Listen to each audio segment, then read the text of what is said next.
See, the next adsorption theory of heterogeneous catalyst. The adsorption theory of heterogeneous catalyst. Uh, uh, there is the old theory one is there and the new modern theory. This theory explains the mechanisms of the heterogeneous catalyst. See, the old theory means old theory. The old theory usually the reactant are adsorbed, reactants are adsorbed on catalyst surface. Then the second point is concentration of the reactant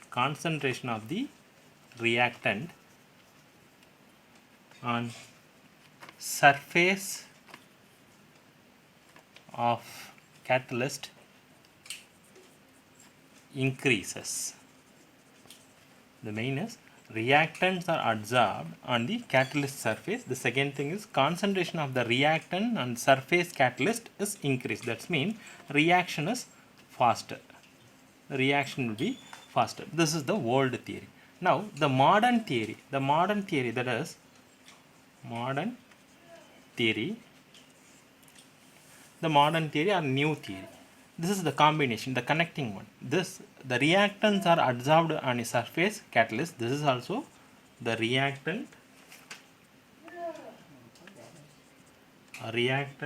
adsorbed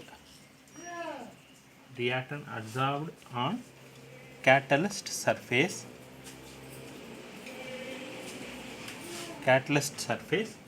Then the second one is the activated complexes. That is, it forms activated complexes. That is, the activated complex that is unstable in nature. This is unstable in nature. Okay, so that is the new product is formed. That is the new compound is formed. This is the modern theory. This modern theory involves the 5 steps mechanisms. We will discuss the 5 steps mechanisms. What are they? Okay. See, the 5 steps mechanism. The adsorption theory of heterogeneous catalysts have involved 5 steps mechanism. The 5 steps mechanism. These are the 5 steps mechanism involved. First, the diffusion. The diffusion means diffusions of reactant to the surface catalyst. Reactant to the surface catalyst. Diffusions of reactant to the surface catalyst. Then the next is adsorption. That adsorption of the molecule, that is the adsorption of the reacting molecule or reactant molecule on the surface catalyst. That is the reactant molecule on the surface catalyst. So this is adsorbed. Then third one is intermediate, that is formations of intermediate. The intermediate is, this is an unstable form. Formation of intermediate, this is the unstable form. Then the fourth one is, that is desorption, that is the product formation. This is the product formation, and this also called desorption. So the desorption, that is the desorptions of reactant products from the catalyst surface. So then the fifth one is diffusions of that is the diffusion of reactant products away from the catalyst surface. That is product away from the catalyst surface. See, I can explain the help of the mechanism. Suppose like this. This is the reacting species.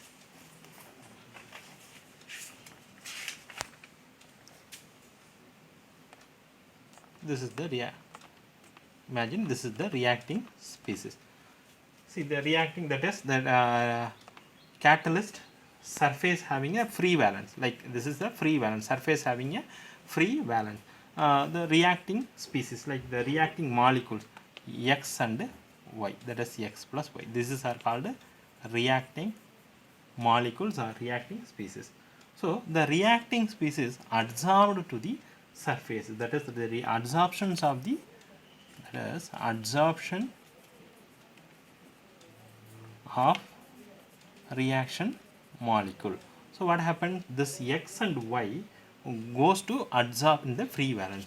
So this X and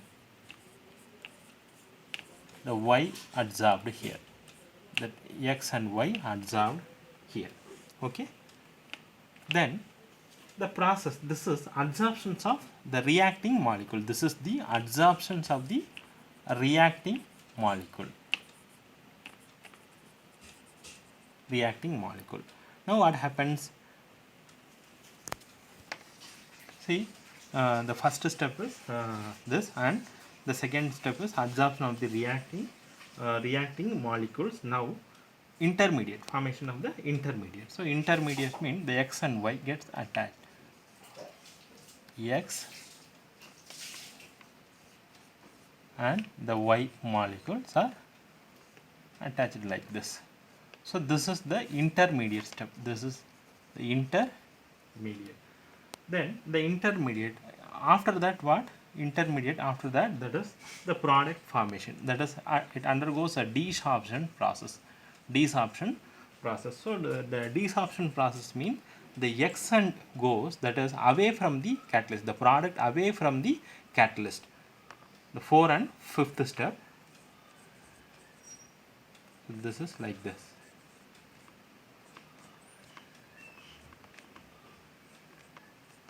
See, this X and Y, that is the, it will become X minus Y. This X and Y's are away from the surface catalyst, product away from the surface catalyst. So this is the mechanism of the adsorption theory of a heterogeneous catalyst.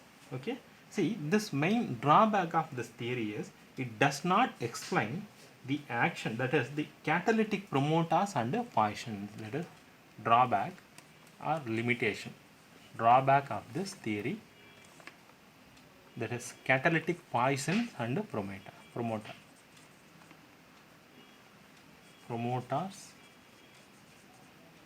and catalytic poisons. This theory does not explain. See, only the mass of the surface only, that is remains unchanged. Okay.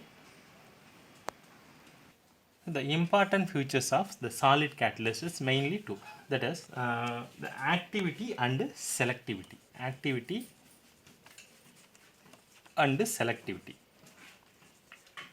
First you want to know that what is activity, what is selectivity.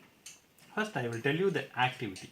The activity means, that is accelerate the reaction, that is enhance the rate of reaction. So the ability to increase the rate of reaction in a particular reaction, that is ability to increase the rate of a particular reaction. So that this is called activity, and this is also called the chemical adsorptions, that is the main factors deciding to the activity of the catalyst. So that the adsorption of the reactant on the catalyst surface should be neither too strong nor too weak, neither too strong or nor too weak. This means it should be just strong enough to make the catalyst active. Okay, this is called activity. Then the activity, the example of hydrogen and oxygen in the presence of platinum catalyst, solid catalyst, to form water molecule. So this is there is hydrogenation reaction. Okay, then next is the selectivity. And the next is the selectivity. See, so the selectivity means, that is the yield of the product. The selectivity is the catalyst. The selectivity of catalyst, its ability to direct a reaction to yield particular product. So this is called selectivity. For example, the starting with hydrogen and carbon monoxide, that using of different catalysts. For example, CO, carbon monoxide gas, react with the hydrogen gas to produce, that is nickel catalyst, nickel, and to form methane gas and H2O gas. Then carbon monoxide gas, that is 2 molecules of hydrogen gas using the different catalysts. For example, copper and zinc oxide, copper zinc oxide, and chromium trioxide provide. So we will be getting CH3OH, that is methanol gas. Then third one, the carbon gas react with 1 molecule of gas, that is 1 molecule of hydrogen gas. The presence of catalyst is Cu. Then formation of methanol, the formation of methanol, okay, this is methanol or formaldehyde. Okay, this is the activity and the selectivity. Then the next is safe selective catalyst. The next is safe selective catalyst. The safe selective catalyst, that is the catalytic reaction that depends upon the pore structure of the catalyst and the size of the reactant in the product molecule. I repeat this, the reaction that depends upon the pore structure of the catalyst and size of the reactant in the product molecule. So this is called the safe selective catalyst. Example, the safe selective catalyst example, that is zeolites. The zeolites are good examples of the safe selective catalyst because of the 3D structure, like honeycomb structure. The structure is honeycomb structure. That is 3D, 3-dimensional arrangement structure, like that is aluminosilicates also, aluminosilicate, like this. This is also one of the examples of the safe selective catalyst. And ZSM5, zeolite Saconi mobile 5 safe selective catalyst. This is also zeolite Saconi mobile 5. This 5 indicates this. This is a 5-member ring structure. This is a 5-member ring structure. So these zeolites are being very widely used in the petrochemical industries. There is where it is used, that is in petrochemical industries. Then that is the hydrocarbons and isomerisms, that is also used. That is mainly used in the petroleum industries. Okay. Then next is the enzymes catalyst. Enzymes catalyst.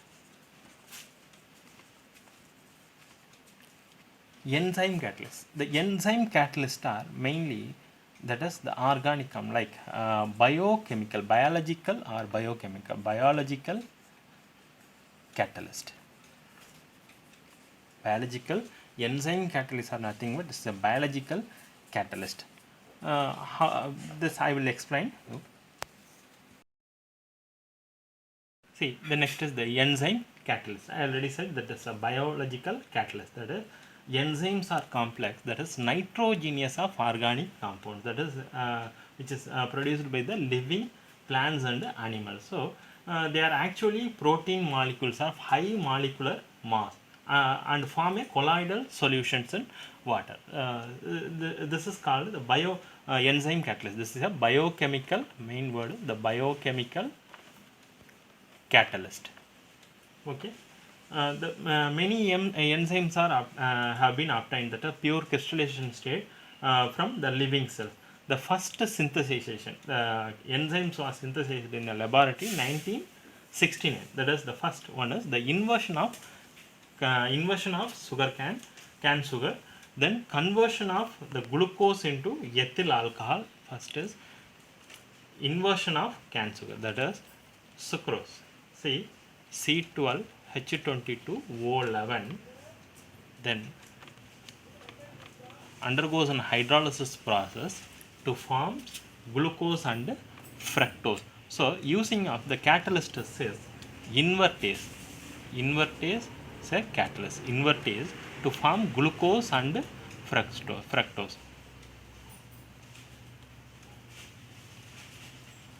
Because this is isomer, the same molecular formula, so this is a isomer. Okay, this is glucose and this is fructose.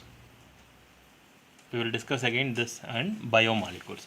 Okay, then This is the inversion of cane sugar. Then conversion of glucose into maltose. Glucose into ethyl alcohol. Glucose into ethyl alcohol. C6H12O6, that is aqueous, using of zymase catalyst. Using of the zymase catalyst, you will be getting that ethyl alcohol or ethanol, C2H5OH, and the carbon dioxide gas. Okay, so this is using of the zymase catalyst, and this is a invertase catalyst. Then third one is the conversion of starch into maltose. Starch into maltose. See, the starch is two molecules of C6H10 O5 N times, C6H10O5 N times aqueous, that is n number of the water molecule, using of diastase to form maltose, C12H22O11. This is maltose. Then third one is the conversion of maltose into glucose. This conversion of maltose into glucose. The maltose into glucose, C12H22O11, undergoes an hydrolysis reaction in the presence of maltase. So to form glucose, two molecules of C6H12O6. This is glucose formation. Then fifth one is the decomposition of urea into ammonia and the carbon dioxide. That is the decomposition reaction. Decomposition of urea. NH2CO NH2, that is urea. This is the decomposition reaction using of the urease catalyst.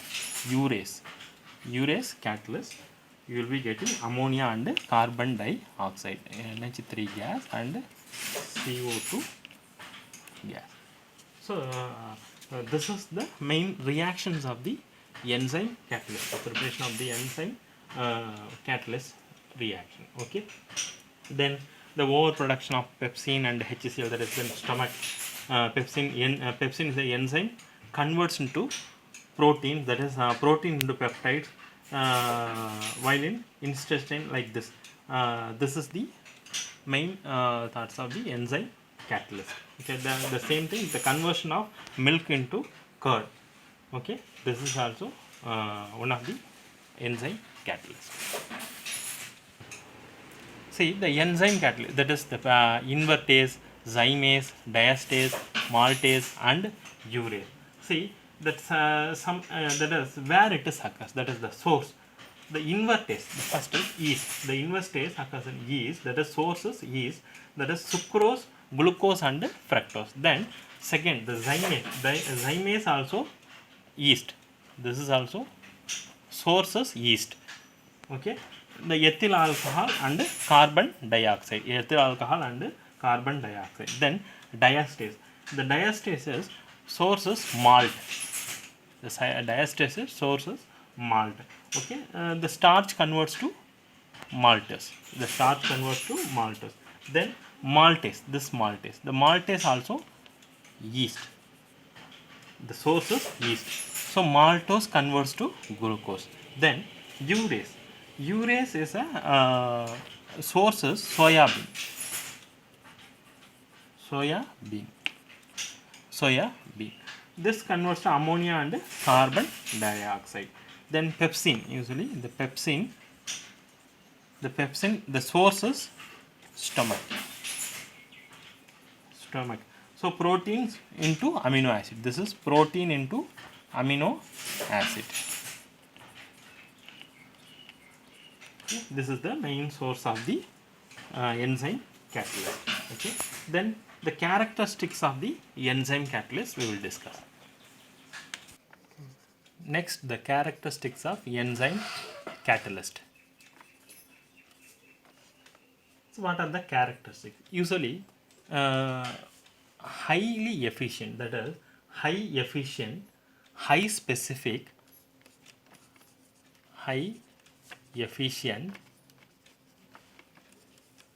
high specific in nature,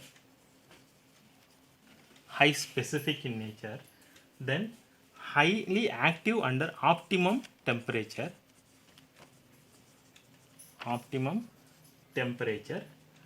then optimum pH, highly active under optimum pH, increasing activity in the presence of activators and coenzymes,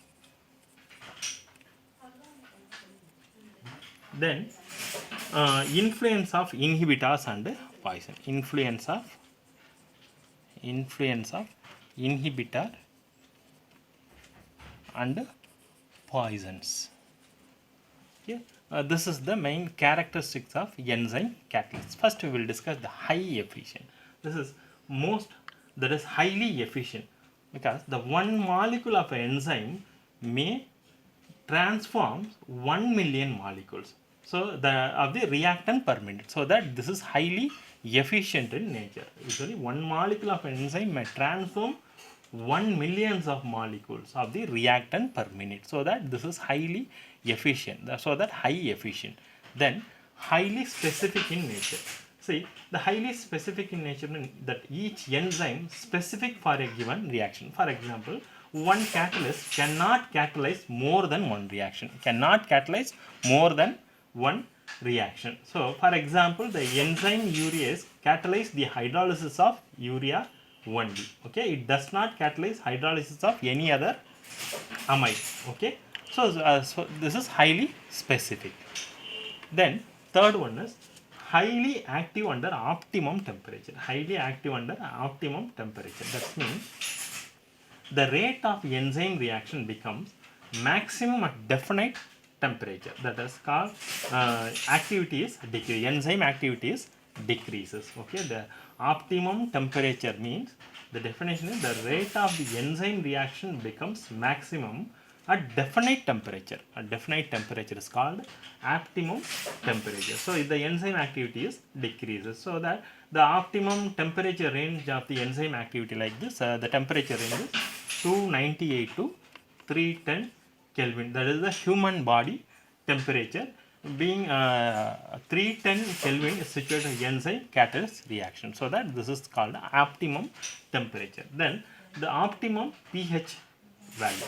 The rate of the reaction, the optimum pH value, the rate of an enzyme catalyzed reaction maximum at particular pH, that is called the optimum pH. That means the pH value is between 5 and 7. Okay, this is the optimum pH. Right. Then the increasing the activity in the presence of activity and activators and coenzymes. So the enzymatic activity is increased in the presence of certain substance, like that is coenzyme. This is called a coenzyme. So the coenzyme means that is the non-protein like vitamins.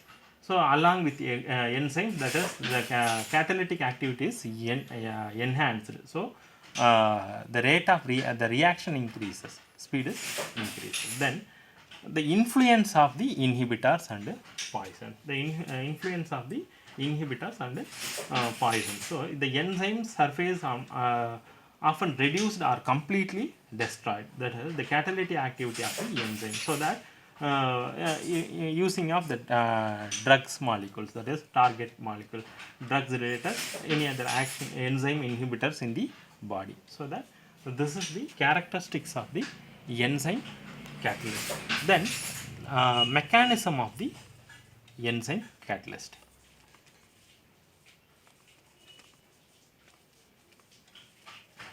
So mechanism of the enzyme catalyst. See, mechanism of the enzyme catalyst is, I think, enzyme, this is E is a enzyme, S is a substrate. To form an activated complex, ES, that is an intermediate, so then forms enzymes and products. So this is the mechanisms of the enzyme catalyst. This is a two-step mechanism. So the two-step mechanism. So this is the two-step mechanism. First step, see, the binding of enzyme to substrate form activated complex. First, enzyme react with the substrate to form an activated complex. So that is ES. Then to form the next step is enzyme and product is formed. So the mechanism. The first step is enzyme substrate. This is enzyme is a catalyst. The substrate is a reactant. This is a reactant molecule. That is substrate is a reactant. The enzyme is a catalyst. This E indicates enzyme, S indicates substrate. So to form enzyme substrate complex. To form a enzyme substrate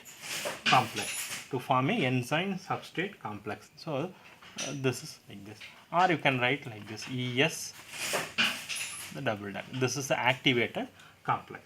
Then the step 2.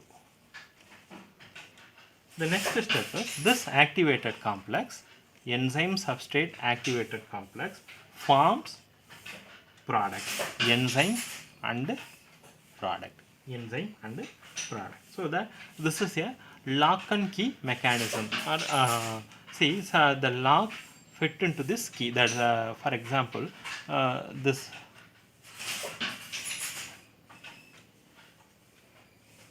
So this is called a enzyme. Like imagine this is enzyme, and the substrate is like this.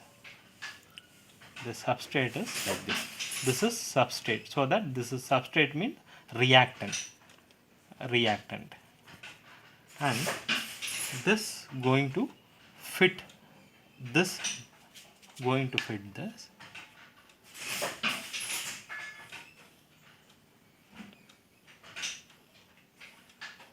So this is enzyme substrate activated complex.